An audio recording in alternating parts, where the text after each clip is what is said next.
جی ناظرین، ایک چھوٹے سے وقفے کے بعد آپ کی خدمت میں دوبارہ حاضر ہیں اور آپ کا پروگرام صبح ہدایت میں اور علی بھائی آپ کی خدمت میں حاضر ہیں۔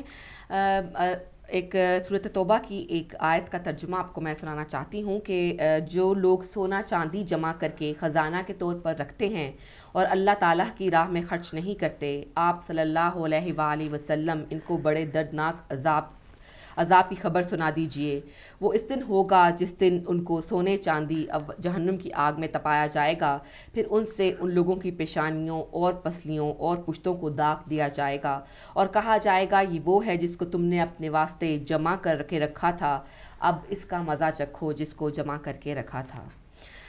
یہ باتیں اور یہ آیتیں، یہ جو اللہ تعالیٰ نے کبھی ہمیں احساس دلایا ہے ایک خوشخبری کے طور پہ کہ جو اللہ کی راہ میں خرچ کرتے ہیں، جو اللہ تعالیٰ کے راستے میں اپنے مال کو جو ہے وہ نچھاور کر دیتے ہیں، اللہ تعالیٰ نے ان کے لیے کیا اجر رکھا ہے۔ اور جو لوگ سونا چاندی کو جمع کرتے ہیں، جو لوگ دولتوں کو جمع کرتے ہیں، اب ذرا ظاہر ہے ماڈرن زمانہ ہے، اب سونا چاندی کم جمع کیے جاتے ہیں، بینک اکاؤنٹس جو ہیں وہ زیادہ سے زیادہ بڑے کرنے کے چکروں میں ہم انسان پڑے رہتے ہیں، تو ان کے لیے کیا خوشخبری تو نہیں کہہ سکتی، ظاہر ہے ان کے لیے کیا خبر ہے کہ ان کو کس طرح سے جہنم میں جو ہے وہ ٹریٹ کیا جائے گا، ان کو کیا دیا جائے گا۔ اور وہ لوگ جنہوں نے اللہ کی راہ میں اپنا مال خرچ کیا، اپنے دلوں کو بڑا کیا اور یہ سوچا کہ ہمارا یہی مال ہمارے لیے دنیا میں نہیں بلکہ آخرت میں کام آئے گا، ان لوگوں کا درجہ اللہ تعالیٰ نے کیا رکھا۔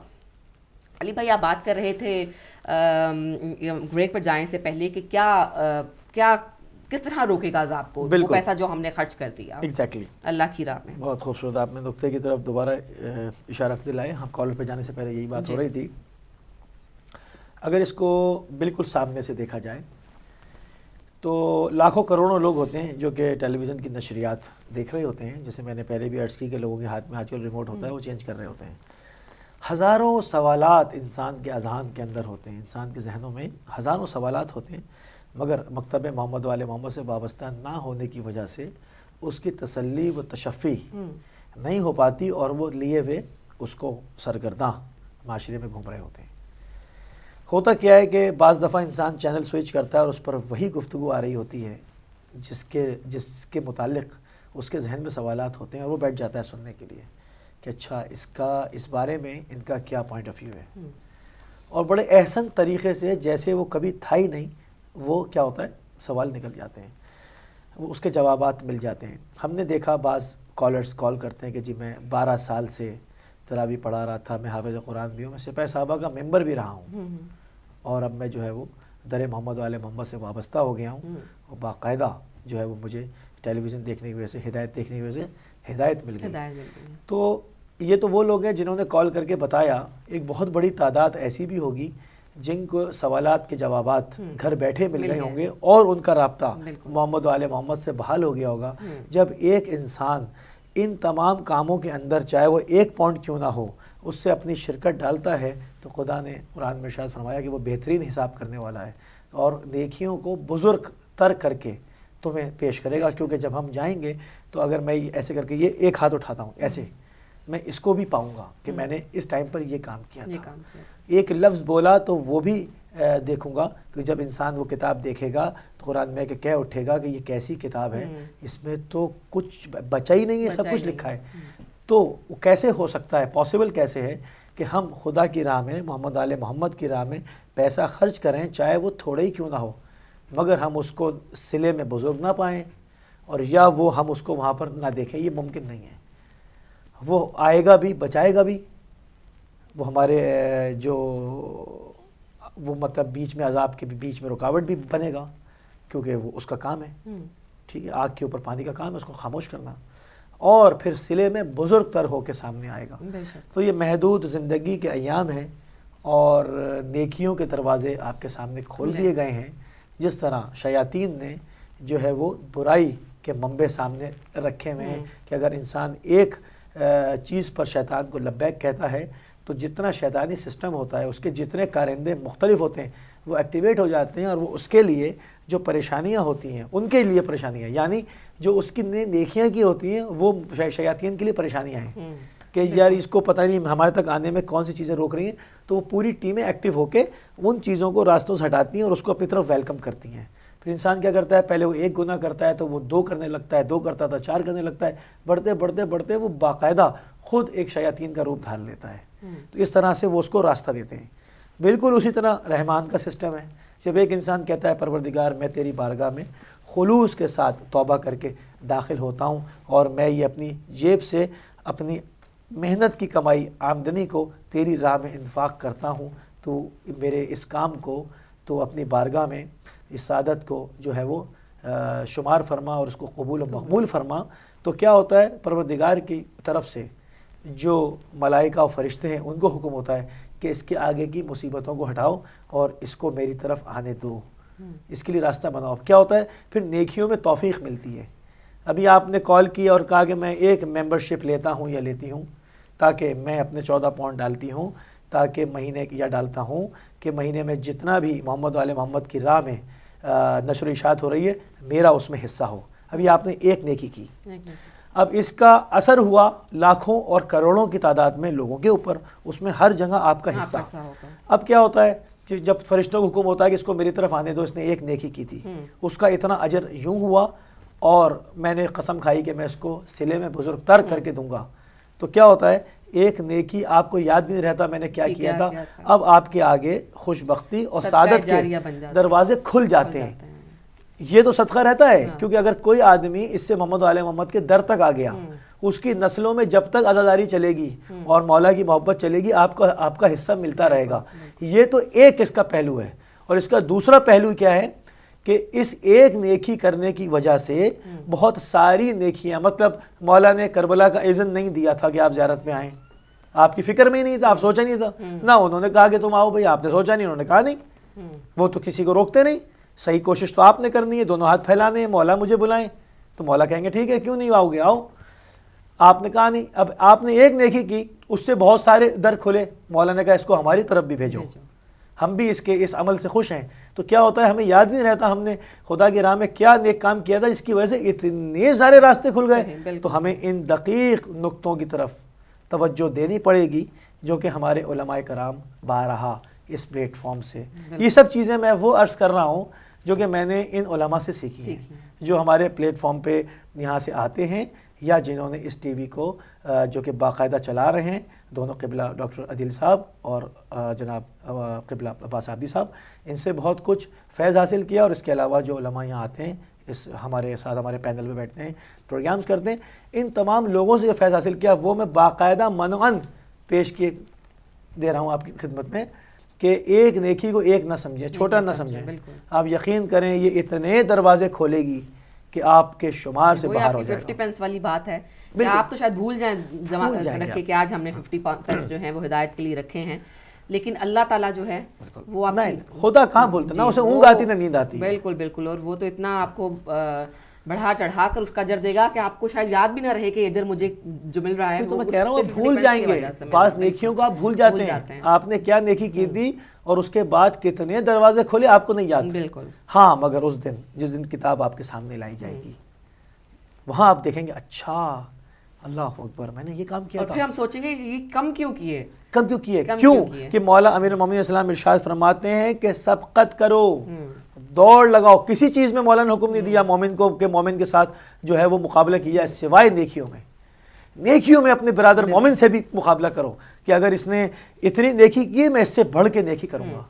اور اس وقت فی زمانہ میں سمجھتا ہوں، خدا کی قسم، آن ایئر قسم کھا کے کہہ رہا ہوں، خدا کی قسم، دشمن کے مورچوں کے سامنے مورچہ ہے ہدایت ٹی وی، اس میں کوئی شک نہیں، کیونکہ باطل کے تمام چینلز شیطان کے اعلی کار ہیں اور مسلمانوں کے خلاف جنگ میں بالواسطہ شامل ہیں، باقاعدہ اس کو پروموٹ کرتے ہیں مختلف قسم سے۔ جو حق بیان کرنے والے ادارے ہیں، یو کے یورپ کا پہلا شیعہ چینل جس نے جو ہے کہ وہ ڈٹ کے کھڑا ہو گیا پہاڑ کی طرح، عزم ہمارا جو ہے پہاڑ کی طرح ہے۔ اور ناظرین بھی ہمارے ساتھ شامل ہیں، ظاہر ہے ہم اپنے ناظرین کو کوشش کرتے ہیں کہ ان سے اپنی پریشانیوں کو دور ہی رکھیں، لیکن ہمیں بہت ساری جگہوں پہ بہت سخت مقابلے کرنے پڑتے ہیں، بہت ساری چیزوں کو فیس کرنا پڑتا ہے، جسے آپ کہہ سکتے ہیں بیرونی عناصر جو ہیں، شر پسند عناصر ہیں، ہمیں ان کے ساتھ جو ہے وہ ایک یوں کہہ لیجیے کہ ایک جہاد کرنا پڑتا ہے۔ دیکھیں جیسے میں نے ابھی عرض کی کہ پوری دنیا کا میڈیا اس وقت جنگ کا فریق ہے، ٹھیک ہے، یا تو جنگ کر رہا ہے یا جنگ کا دفاع کر رہا ہے، ٹھیک ہے. جس نے جو پروپیگنڈا مشینریز ہیں میڈیا کے ذریعے سے جب کسی پہ حملہ کرنا ہوتا ہے تو ان کو اسٹارٹ کر دیا جاتا ہے. وہ وہاں پر جو ہے وہ دکھانا شروع کر دیتے ہیں کہ جی یہ میزائل ہیں تو فلاں ہے یہ اس پر حملہ ہونا چاہیے. میڈیا جو ہے وہ جنگ کا فریق تھا.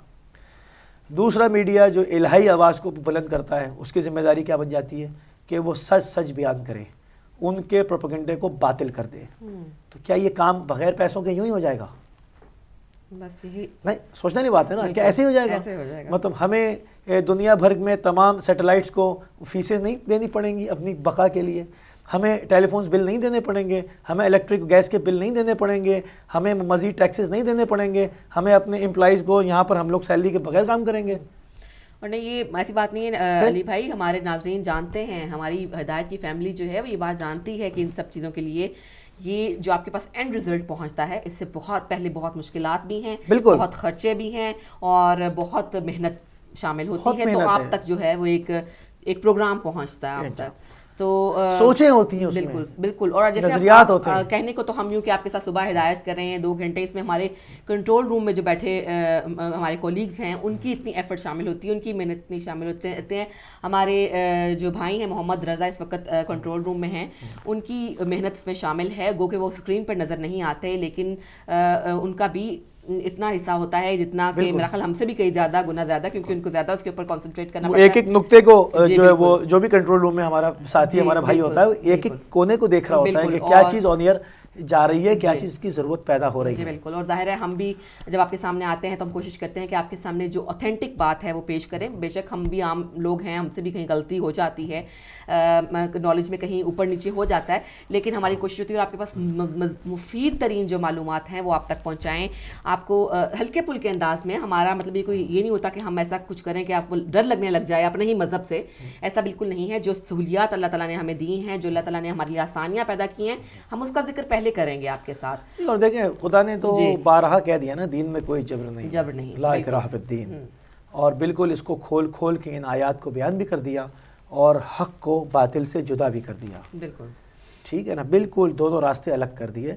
ایک راستہ سیدھا جا رہا ہے اسفل السافلین جو کہ انتہائی گہرائی میں گرنے والا ہے، اور ایک جا رہا ہے اعلی الہین کو انسان کو لے کے اس طرف. تو یقیناً جو بھی ذرا سی عقل و فہم رکھتا ہے اور جتنی اپنی پیدائش میں طہارت کو رکھتا ہے اور تو وہ بالکل باخوبی اندازہ کر سکتا ہے اور سمجھ سکتا ہے کہ کون سا راستہ حق پر ہے اور کون سا راستہ باطل پر ہے. تو ہدایت جو ہے وہ بالکل باطل کے راستوں سے جدا اپنی الگ راہ رکھتی ہے، جو کہ جا کے منبع علم محمد و آل محمد کے ذوات گرامیہ سے جا کے مل جاتے ہیں. ان سے جو سوتے وہاں سے پھوٹ رہے ان سے ہم کسب علم کرتے ہیں، کسب فیض کرتے ہیں اور نشر و اشاعت کر کے آپ کی خدمت تک پہنچاتے ہیں.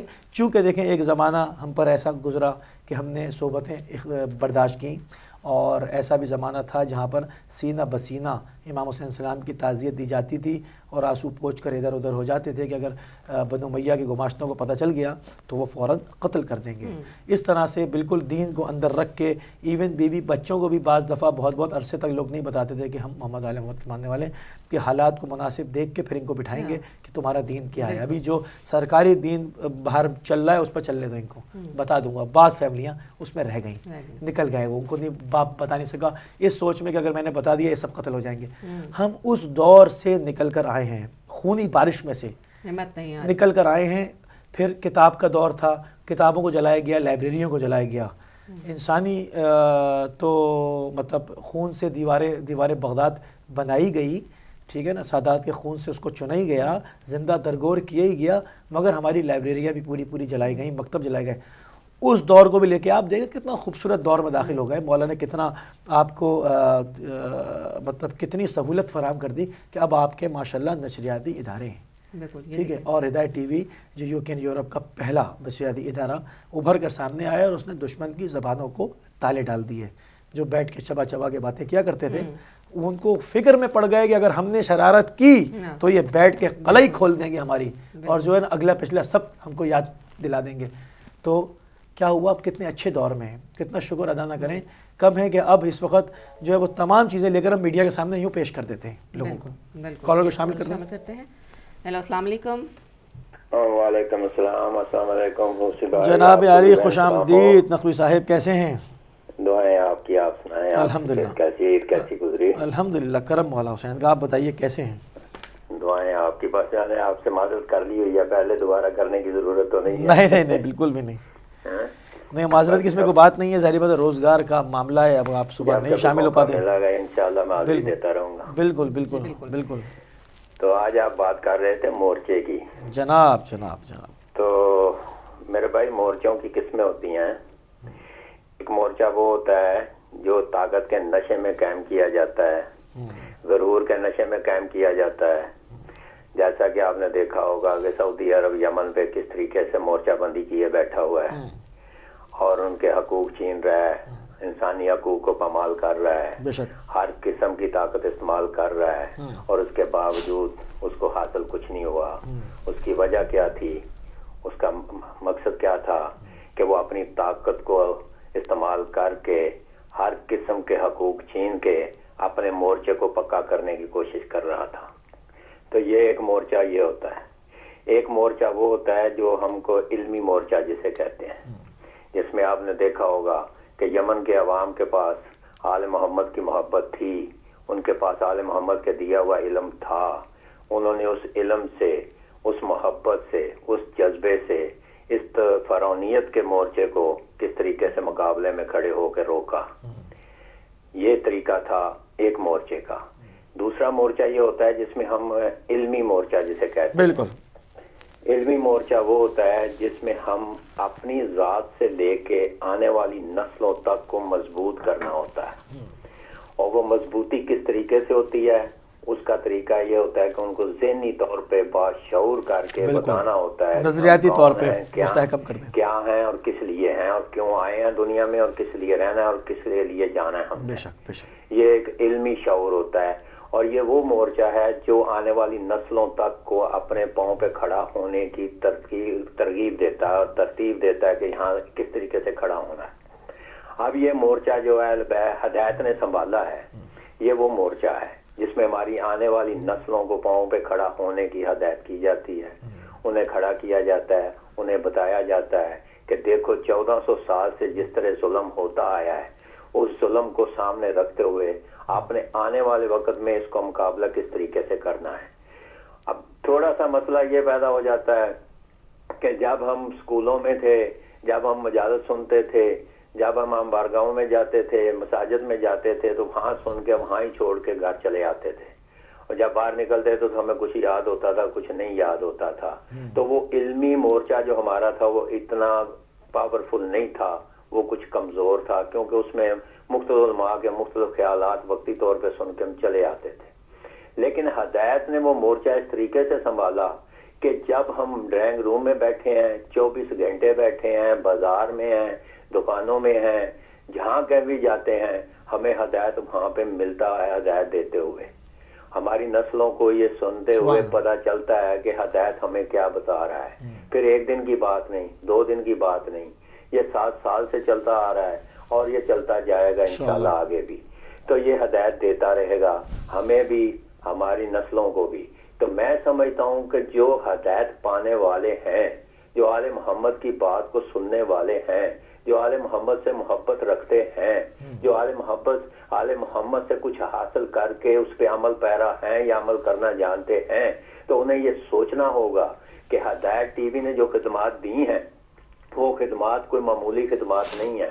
انہوں نے اپنی زندگیاں وقف کی, انہوں نے علم حاصل کر کے علم آپ تک پہنچایا, انہوں نے علم منگوا کے بڑے بڑے علماء سے لے کے وہ آپ تک پہنچایا. یہ سارا جو کام ہے یہ اتنا آسان نہیں ہے. بالکل یہاں پہ بہت وقت لگتا ہے, بہت محنت کرنی پڑتی ہے, بہت کچھ کر کے پھر آپ کو بڑی آسانی سے, اور کوشش یہ ہوتی ہے ہدایت میں بڑی آسان لفظوں میں, آسان طریقے سے, اس طریقے سے آپ تک علم پہنچایا جائے کہ آپ کو کسی قسم کی کوئی ٹربل بھی نہ ہو, ذہنی کوفت بھی نہ ہو, اور بڑے پرسکون طریقے سے آپ یہ علم حاصل کر لیں. تو جب اتنی کچھ نعمتیں, اتنا کچھ ہمیں مل رہا ہے ہدایت ٹی وی سے, تو بھائی ہم کیا سوچ رہے ہیں اس بات کو؟ کیا ہم نہیں چاہتے کہ ہماری نسلیں اپنے پاؤں پہ کھڑی ہوں اور آل محمد کی محبت کو دل میں لے کے آگے بڑھیں؟ کیا ہم نہیں چاہتے کہ ہماری آنے والی نسلیں جو ہیں وہ ہمارے آنے والے وقت کو سنبھالنے کی کوشش کریں اور ذمہ دار اور ایک مذہبی شہری بن کے اپنے آپ کی ذمہ داری کا احساس پیدا کریں؟ کیا ہم نہیں چاہتے کہ ہماری آنے والی نسلیں جو ہیں وہ پڑھ لکھ کے جہالیت کے دور سے نکل کے آنے والے وقت کا مقابلہ کر پائیں؟ کیونکہ جب آپ دور دیکھ رہے ہیں جس دور میں سلسلہ چل رہا ہے، یہاں تو اتنی اب ہو رہا ہے سلسلہ کہ آل محمد اور شیعت کے خلاف تو ہم تو یہ سمجھ رہے ہیں کہ ایک پورا محاذ کھل چکا ہے اور ہر طرف سے یہ سانپ پھن پھلائے کھڑے ہیں کہ جہاں ڈس سکیں وہ ڈس سکیں، لیکن ہم کوشش کر رہے ہیں کہ ان کو مارتے بھی ہیں، ان سے بچتے بھی ہیں۔ تو یہ سارا سلسلہ اگر ہم نہیں چاہتے تو پھر خاموشی سے بیٹھے رہیں، آپ کی نسلیں برباد ہوتی ہیں تو ہونے دیں۔ اگر اپنی نسلوں کے اتنے آپ مخلص ہیں، اپنی نسلوں کو بچانا چاہتے ہیں تو میرے بھائی بات تو معمولی سی ہے، 14 پاؤنڈ ہے نا، 50 پینی روز کا ہے نا، کیا اس 50 پینی سے اگر آپ کے بچے کا مستقبل بچ جاتا ہے، آپ کا بچہ ایک اچھا انسانی اور معاشرے کا شخص بن جاتا ہے 50 پینی میں، تو کیا یہ آپ کے لیے مشکل ہے؟ کیا آپ دے نہیں سکتے 50 پینی؟ 50 پینی سے اپنی نسل نہیں بچا سکتے؟ ہمیں یاد ہے کہ سن 65 کی جنگ میں نا اعلان ہوا تھا کہ ایک ٹیڈی پیسے میں 2 ٹینک، تو اس کا مطلب یہ تھا کہ اتنی آبادی ہے کہ اگر ایک ٹیڈی پیسہ بھی دے، ایک آدمی دے تو اسے 2 ٹینک بنتے ہیں۔ تو 2 ٹینک اگر پاکستان کو اس وقت مل جاتے ایک ٹیڈی پیسے سے تو پورے ملک کا دفاع ہو جاتا تھا۔ تو لوگوں نے بھرپور مدد کی، ٹیڈی پیسہ نہیں، لوگوں نے ہزاروں دیے، لاکھوں دیے، اور پھر وہ وقت بھی آیا کہ چونڈے کے محاذ پہ 500 ٹینکوں کا منہ توڑ جواب بھی دیا ہم نے اور قبرستان بنا کے رکھ دیا۔ اور یہی چیز ہم یہ چاہتے ہیں کہ 50 پینی اگر دیں گے تو 50 پینی سے مراد یہ ہے کہ آپ نے اپنے مذہب، اپنی قوم، اپنی نوجوان نسل کی آپ نے حفاظت کیا، دفاع کیا ہے، اور جب دفاع کر کے یہ قوم باہر نکلے گی، ہماری نسلیں باہر نکلیں گی تو آنے والے وقت کو فیس کر پائیں گی اور فیس کر کے اس کو روک پائیں گی، اور آنے والے وقت میں ہمیں علم سے بہراور نسل ملے گی، ہماری طرح جاہل نسل نہیں ملے گی جو کہ 50 پینی جیب میں ڈالے یہ سوچ رہی ہے کہ دیں کہ نہ دیں۔ بہت شکریہ، مہربانی، بہت شکریہ، بہت اچھی طریقے سے نقی صاحب آپ نے ایکسپلین کیا، بہت خوبصورت بات کی، اور اس میں جو بڑا اچھا ایک نقطہ تھا اس کی طرف میں دوبارہ جاؤں گا۔ جی ہم پہلے بریک لے لیں، علی بھائی آپ نقطہ اپنا یاد رکھیے گا پلیز۔ نقطہ یاد ہے، تو ہم لیتے ہیں ایک چھوٹی سی بریک، اور بریک کے بعد آپ سے دوبارہ ملتے ہیں۔